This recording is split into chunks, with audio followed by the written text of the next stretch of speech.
He doesn't even want me to do that. What a deal. Okay, The Midsummer Night's Dream.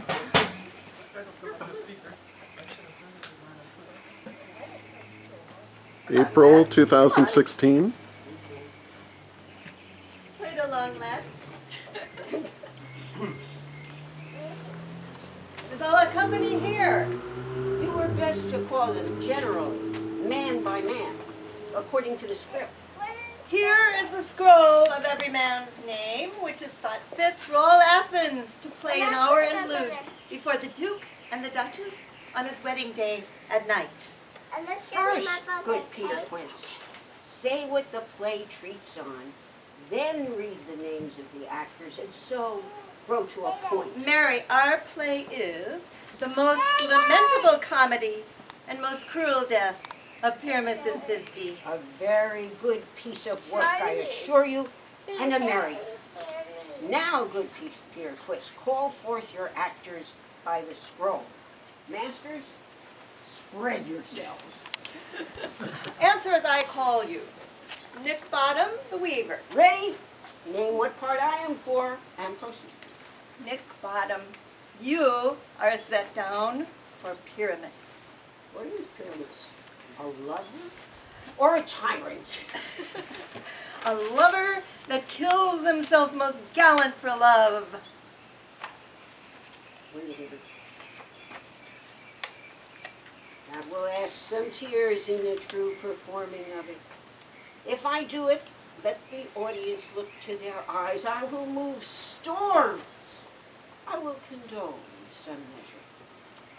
To the rest. Yet my chief humor is for a tyrant. I could play Hercules rarely, or a part to tear a cat in. Okay, To make all split. The raging rocks and shivering shocks shall break the locks of prison gates, and Phoebus' car shall shine from far and make and mar the foolish fates. That was lofty. No. Now name the rest of the players. This is Hercules' vein, a tyrant's vein. A lover is more convenient. Francis Flute. Here, The Peter bellows Quince. mater. Here, Peter Quince. Flute, you must take Thisbe on you. What is Thisbe? A wandering knight? Ah, it is the lady that Pyramus must love. Nay, faith, let me not play a woman. I have a beard coming. Ah, that's all one. You shall play it in a mask, and you may speak as small as you will. And I might hide my face. Let me play Thisbe, too. I'll speak in a monstrous little voice. Thisbe, Thisbe. Ah, Pyramus, lover dear, thy Thisbe here and No. You must play Pyramus, and Flute, you, Thisbe. Well, proceed. Robin Starveling, the tailor. Here, Peter Quince. Robin Starveling, you must play Thisbe's mother. Tom Snout, the tinker. Here, Peter Quince. You, Pyramus's father. I, myself, Thisbe's father. Snug the joiner. You, the lion's part. And I hope here is a play fitted. Well, have you the lion's part written? Pray you, if it be, give it me, for I am slow of study. You may do it extempore, for it is nothing but roaring. Let me play the lion, too. I will roar that I will do any man's good heart good to hear me. I will roar that I will make the Duke say, let him roar again. And let him roar again. If you should do it too terribly, you would fright the Duchess and the ladies that they would shriek. And that were enough to hang us all. That would hang us everyone. I grant you, friends, if that you should fright the ladies out of their wits, they would have no more discretion but to hang us. But I will aggravate my voice, so that I will roar you as gently as any sucking dove. I will roar, and for any nightingale. You can play no part but Pyramus. For Pyramus is a sweet-faced, a proper man, as one shall see in a summer's day, a most lovely, gentlemanlike man. Therefore you must needs play Pyramus. Well, I will undertake it. Oh, but masters, here are your parts, and I am in to entreat you, request you, desire you, to con them by tomorrow night. Meet me in the palace wood, a mile without the town, by moonlight. There will we rehearse, for if we meet in the city, we shall be dogged with company, and our devices known. In the meantime, I will draw a bill of properties, such as our play wants. I pray you, fail me not. We will meet, and there we may rehearse most obscenely and courageously. Take pains, be perfect. Adieu. At the Duke's Oak, we meet.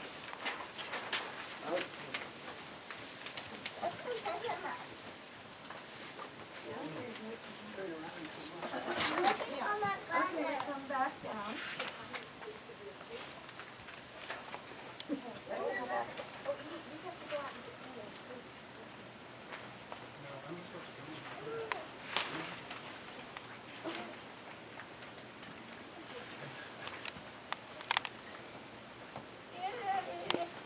Are we all met? Pat, pat. And here is a marvelous, convenient place for a rehearsal. This green plot shall be our stage, and this hawthorn brake our tiring house. And we will do it in action as we will do it before the Duke. Peter Quince, What sayest thou, Bully Bottom? there are things in this comedy of Pyramus and Thisbe that will never please. First, Pyramus must draw a sword to kill himself, which the ladies cannot abide. How answer you that? By your life in a parlous fear. I believe we must leave the killing out when all is done. Not a whit. I have a device to make all well. Write me a prologue, and let the prologue seem to say we will do no harm with our swords, and that Pyramus is not killed indeed. And for the more better assurance, tell them that I, Pyramus, am not Pyramus, but Bottom, the weaver. This will put them out of fear. Well, we shall have such a prologue.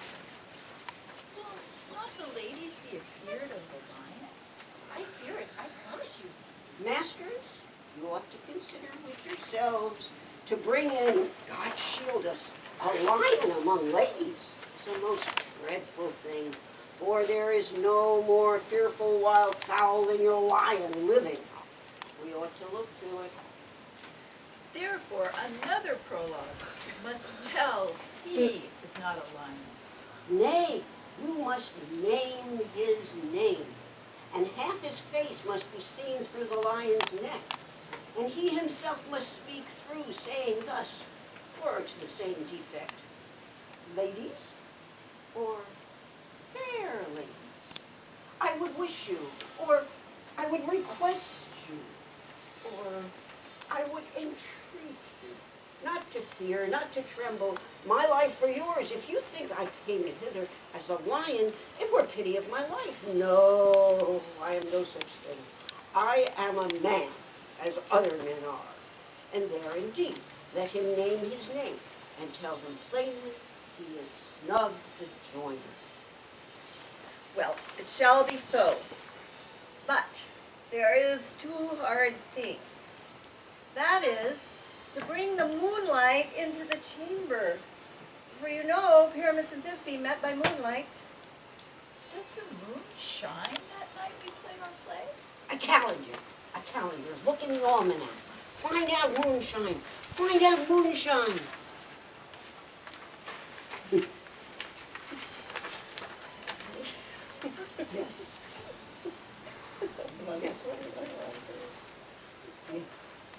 Yes, it does shine that night. Why then? May you leave a casement of the great chamber window where we play open, and the moon may shine in at the casement. Aye, or else one must come in with a bush of thorns and a lantern and say he comes to disfigure or to present the person of moonshine. But then there is another thing. We must have a wall in the great chamber. For Pyramus and Thisbe says the story did talk through the chink of a wall. You can never bring in a wall.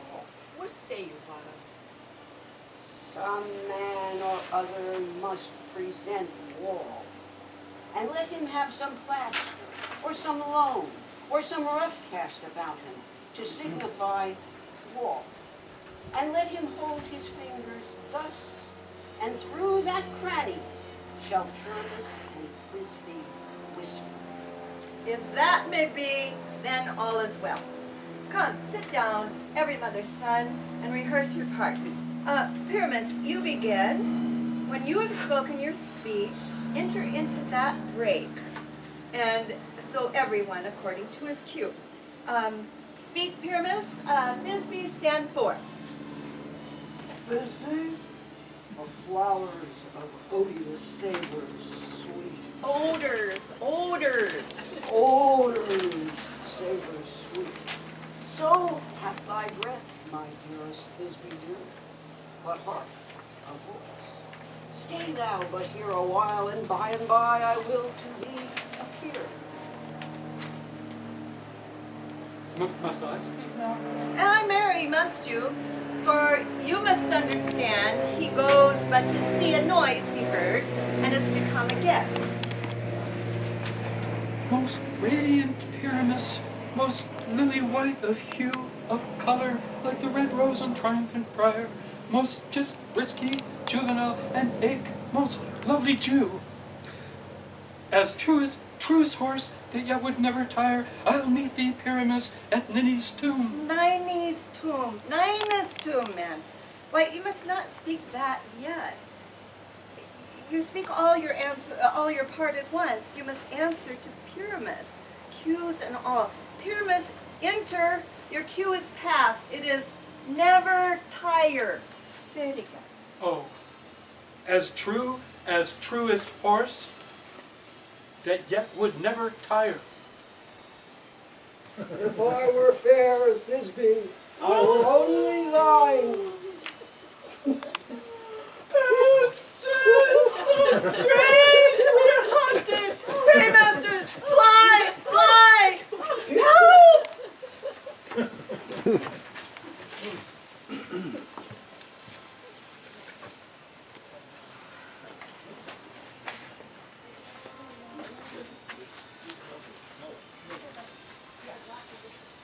Okay, everybody back in.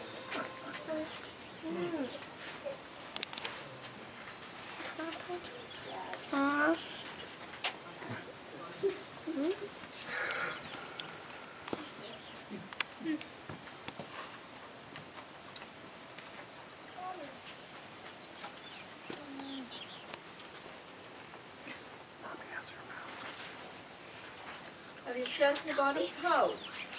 Has he come yet? He cannot be heard of, out of doubt that he is transported. If he comes not, then the play is marred. It goes not forward, does it? It is not possible.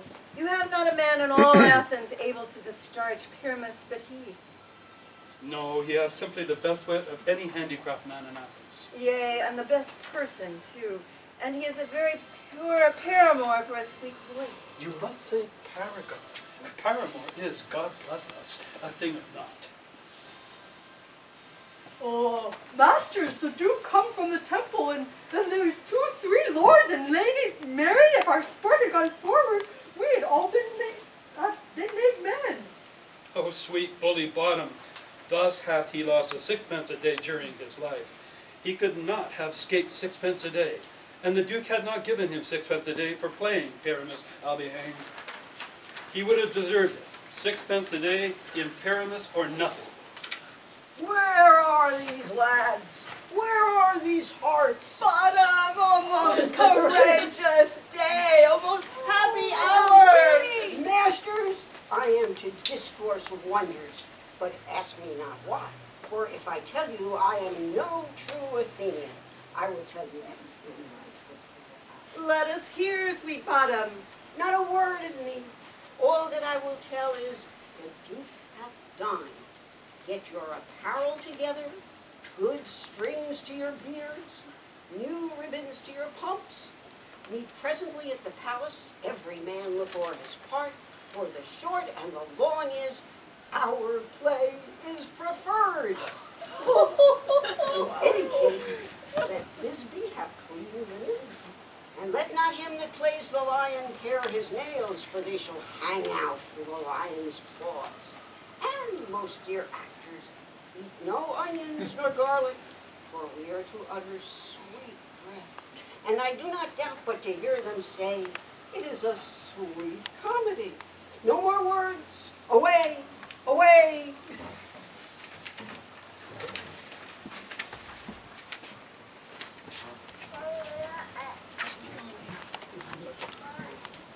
Because we have one more scene, and then this scene.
Bless you.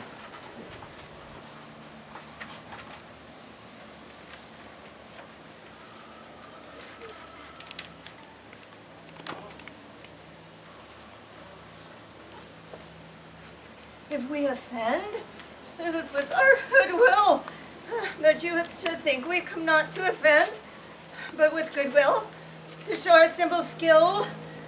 That is the true beginning of our end. Consider then that we come but in despite. We do not come as minding to contest you. Our true intent is all for your delight. They said it already way earlier. Didn't you? I haven't said anything. Oh! Edit. Oh, edit. What revels are in hand? Is there no play to ease the anguish of a torturing hour? Illustrator. Here, mighty faces. Say, what abridgment have you for this evening? What mask? What music? How shall we beguile the lazy time, if not with some delight? There is a brief. How many sports are ripe? A tedious brief scene of young Pyramus and his love Thisbe. Very tragical mirth, merry and tragical, tedious and brief. That is, hot ice and wondrous strange snow. How shall we find the concord of this discord? A play there is, my lord, some 10 words long, which is as brief as I have known a play. But by 10 words, my lord, it is too long, which makes it tedious, for in all the play there is not one word apt, one player fitted, and tragical, my lord, it is. For Pyramus therein doth kill himself, which, when I saw rehearsed, I must confess, made mine eyes water. But more merry tears the passion of loud laughter never shed. What are they that do play it? Hard-handed men that work in Athens here, which never harbored in their minds till now, and now have toiled their unbreathed memories with this same play against your nuptial, and we will hear it.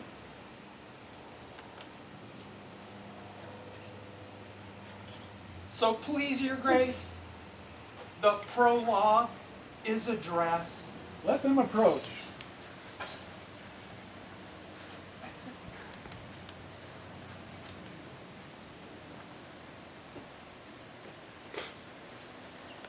If we offend, if we offend, it is with our goodwill that you should think we come not to offend, but with goodwill to show our simple skill.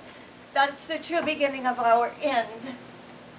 Consider then we come but in despite. We do not come as minding to contest you. Our true intent is, oh, for your delight, we are not here. That you should hear repent you. The actors are at hand, and by their show you shall know all that you are like to know.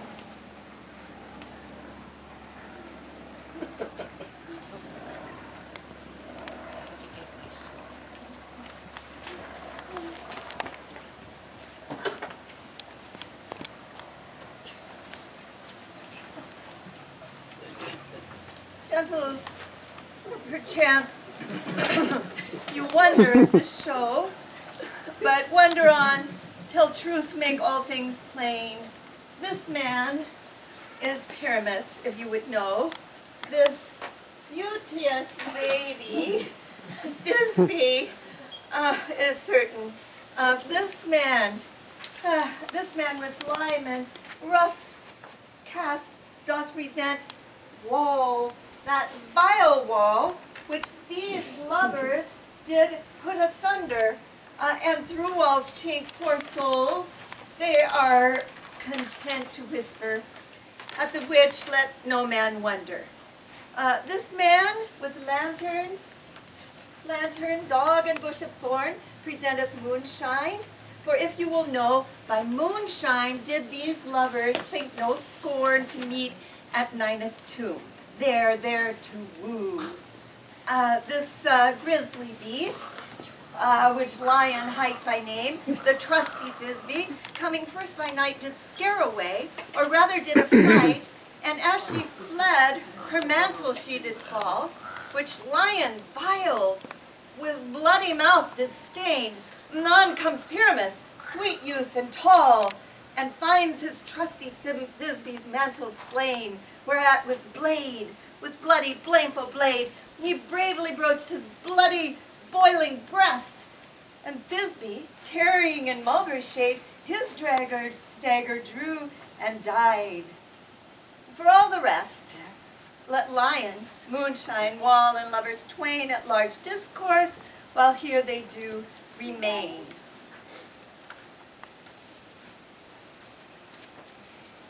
In this same interlude, it doth befall that I, one Snout by name, present a wall, and such a wall as I would have you think that had in it a crannied hole or chink, through which the lovers Pyramus and Thisbe did whisper often very secretly.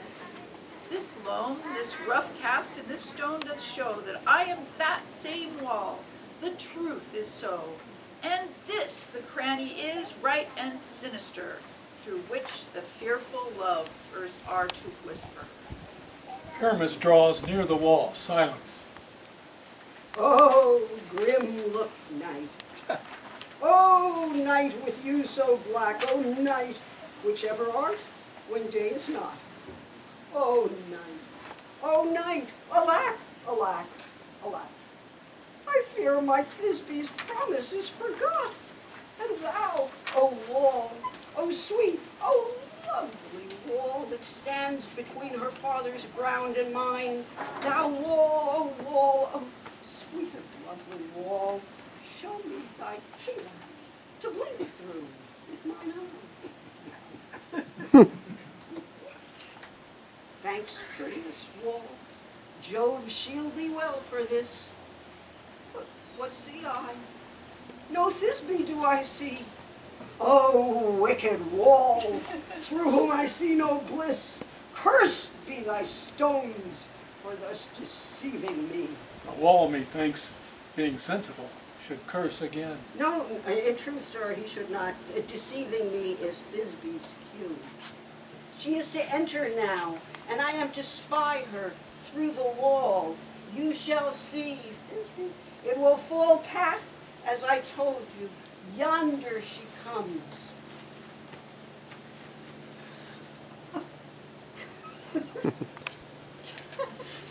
O wall, full often hast thou heard my moans for parting my fair Pyramus and me.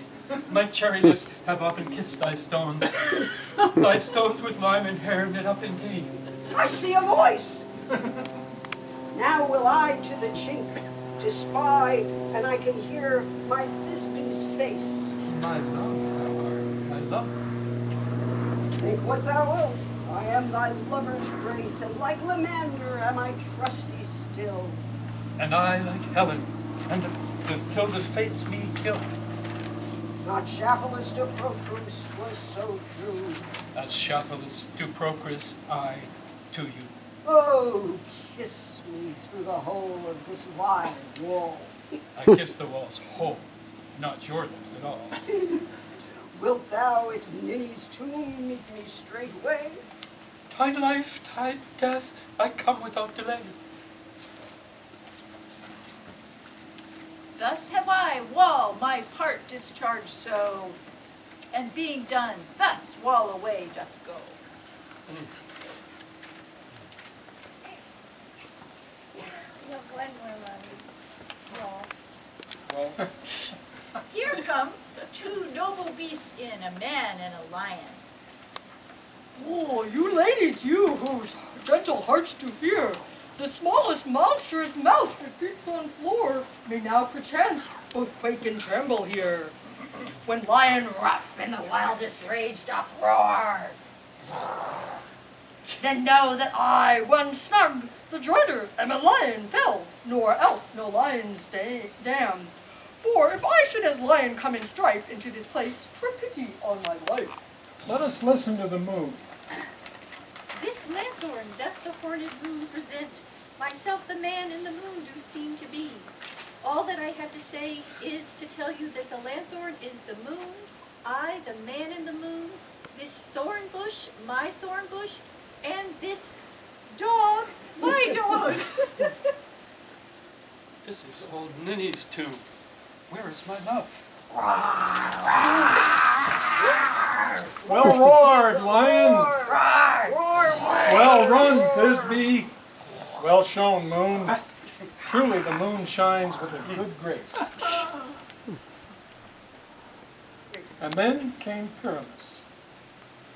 Sweet moon, I thank thee for thy sunny beams. I thank thee, moon, for shining now so bright. For by thy gracious golden glittering gleams, I trust to take of truest Thisbe's sight. But stay, O spite, but mark, poor knight, what dreadful dole is here. Eyes, do you see? How can it be? O dainty duck, oh dear, thy mantle good. Alas, what? Stained with blood? Approach, ye furies fell. O fates, come, come, cut thread and thrum, quail, crush, conclude, and quell. This passion and the death of a dear friend would go near to make a man look sad. Oh, wherefore, nature, didst thou lions frame? Since lion vile hath here deflowered my dear, which is, which was, the fairest dame that lived, that loved, that liked, that looked with cheer. Come, tears confound, out sword, the pap of Pyramus, I, that left pap, where heart doth hop. Thus die I, thus.